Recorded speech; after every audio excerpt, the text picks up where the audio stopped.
ప్రతి సంవత్సరం సాయంత్రం 5 గంటలకు దీపాన్ని వెలిగించి స్థలం కార్తీక దీపోత్సవ స్తంభం అని ఒకటి ఉంటుంది.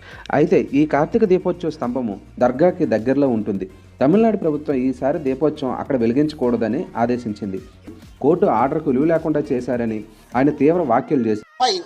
When a peace committee meeting was called in the local RDO office, we can see the Islamic community agreeing for lamp lighting in Deepatun. The Islamic community, Dargah people have signed here. They have agreed to this.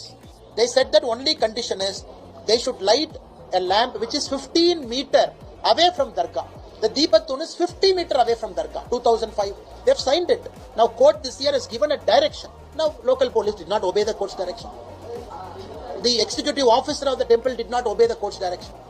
So on 3rd of December, ఇంత దుమారము వివాదము రేపుతున్న ఈ దేవాలయం విషయంపై తీర్పుని ఇచ్చిన Madras high court judge పైన తమిళనాడు ప్రభుత్వము impeachment అంటే అభిశంసన అభియోగం మోపింది.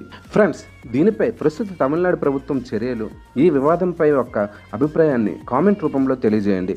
మీకు ఈ వీడియో నచ్చినట్లయితే లైక్ చేయండి, షేర్ చేయండి, సబ్స్క్రైబ్ చేయండి. Thank you for watching.